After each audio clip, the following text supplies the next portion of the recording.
Well, good morning, everybody. Looking forward to having a few chats over the weekend, but let's jump straight into an Erekose video from a few years back.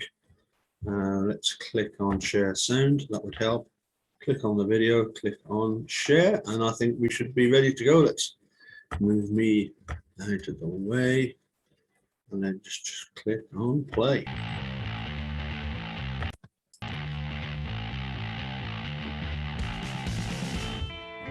Hello everybody, you have tuned in to Erekose on Making a Murderer on YouTube. I cover virtually any aspect of making a murderer. I go over the evidence, the documents, the photos. So if you like, stay tuned, and in the future I'll have many more videos besides the one you're about to see. Hello everybody, how you doing? We're here today to talk a little bit more about Ken Kratzs. Now, and trust me, I know there's some of you out there that are really excited about the phone records, and I assure you, I'm getting to that. I will get to that, but not in this video. Let's call this video the tip of the iceberg, let's say. Okay? All right. So, I had this problem when Ken Kratzs was on Dr. Oz. I had a huge problem with this, and it is the voice message that Teresa left on Barb Yonda's answering machine the day of the basically like in around noon or so on the 31st. Okay, so this voice message, okay, he played it at Dr. Oz, and now he recently played it at CrimeCon this past weekend, and he played it to a room of people that basically turned. They basically allowed him playing that message to turn them from innocent to guilty. That one thing, okay? That voice message. Now, why is that? Well, because the voice message makes it seem like Teresa doesn't know where she's going. Okay? It makes it seem like she doesn't know that that Yonda is the Avery's, salvage yard, essentially. That Barb lives, Barb Yonda lives at the Avery salvage yard at that time. And so what he's trying to do is get people thinking that Teresa had no idea that she was going to Avery salvage, because if she had known that it was Avery salvage, she wouldn't have wanted to go, because she was completely creeped out by this guy, Stephen Avery. He answered the door in a towel once. That's it. A bunch of people at CrimeCon allowed themselves to be swayed by that. All right. So now we're going to move on to, I'm going to go ahead and play this message for you so that you can hear it for yourself, and then I'm going to tell you why it's bunk. Okay. Or I'm going to show you why it's bunk. But anyways, here we go into the message. Hello, this is Teresa with Auto Trader Magazine. I'm a photographer, and I'm just giving a call to let you know that I could come out there today in the afternoon. It would probably be around 2 o'clock or even a little later. If you could please give me a call back and let me know if that'll work for you, because I don't have your address or anything, so I can't stop by without getting a call back from you. And my cell phone is, thank you. Monday, 12:25 a.m. Okay, so there you saw it. There you heard it. You heard the voice message. Okay, Teresa clearly doesn't know where she's going yet. Granted, no qualms there. She, at that point in time, does not know where she's going. Not debating that. Okay. Where we get into a bit of a rough patch with this is the fact that, and this is just complete common sense, people. I can't believe this got past a jury. Seriously. I can't believe this got past anybody.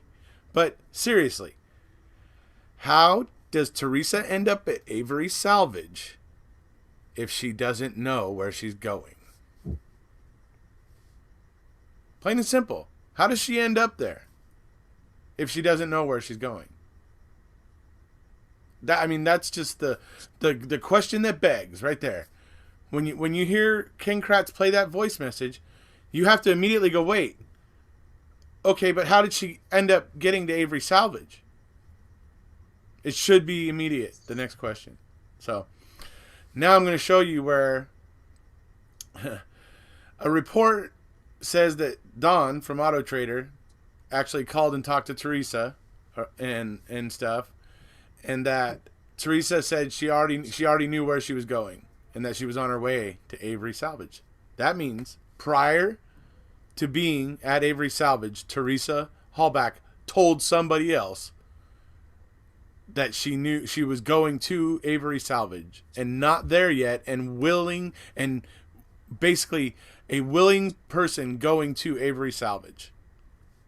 Okay, that's what the evidence, that's what the reports show us, is that Dawn says this. Dawn attempted to call Hallback and left her a message. Hallback called back to the office when Dawn was out for lunch. Dawn called Hallback again in the afternoon and spoke to Hallback, who stated she was on her way to the Avery property to take a photo that had been previously requested by phone that morning. Hallback was aware that the Avery brothers lived on the property where she was traveling, and told Dawn that the family owned 2 or 3 houses on the same road. Hallback and Dawn had joked about the past when blah blah blah, the towel. They were joking about the towel. Anyways, so the thing here is that in Kratz's own investigation reports, using that voice message is refuted.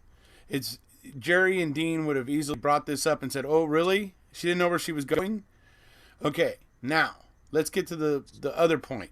This is now being called into question because in the new phone records, the records that Zellner subpoenaed, the 1227 call doesn't exist. So now the question is when could this exchange between Dawn and Hallback, when could that have happened realistically? Because it certainly couldn't have been at 227, because the only reason Dawn says 227 is because an investigator from Calumet named Mark told her that the call log showed 227. So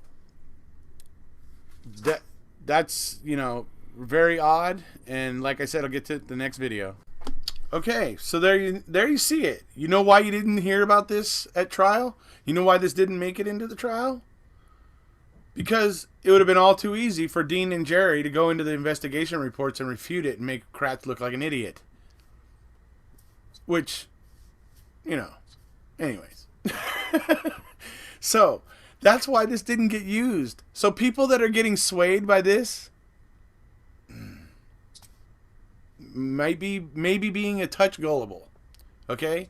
Because seriously, when you first heard it, the first question that should have came to your head is, wait a second, how did she ever end up at the Avery salvage yard in the first place? If she didn't know, if she's calling for the address there and doesn't know, how does she get the address? And upon getting the address and realizing it's Avery Salvage because she's been there multiple times, she could have chosen not to go. Right? So, yeah. This is just plain and simple obvious, even if we discount what Don from Auto Trader says, which looks like that may be happening, or we need to figure out when she actually talked to Teresa, because it sure as heck didn't happen at 227. So this is all highly interesting stuff, and I will be getting to these phone records in the next video, in another video, a follow-up to this video. So I will, but I am looking into that now. Trust me, I'm looking into it. I'm checking it over. I'm looking into some things about that. Looking into some of the trial transcripts and finding testimony from Joel and Zipperer, and doing some things and putting some things together, because there's some really interesting things going on with these phone records that Kathleen Zellner found. It's quite fascinating. So anyways, that's it, folks. Ken Kratz is full of crap. Don't forget it. Don't forget it. Don't let him sway you. Okay? He's full of it. Just saying. I've proven it once again. He is full of it. Okay? The man lies like breathing. Okay? So I hope everybody's starting to understand that, because I knew about well, he played this same call on Dr. Oz, and I said the same thing then. Okay, immediate question: how does she get to the Avery salvage yard? Seriously, people, common sense. I mean, the prosecution had none. So, we'll see you guys later. If you haven't already, please hit subscribe. Hey, it's Ted McGrath.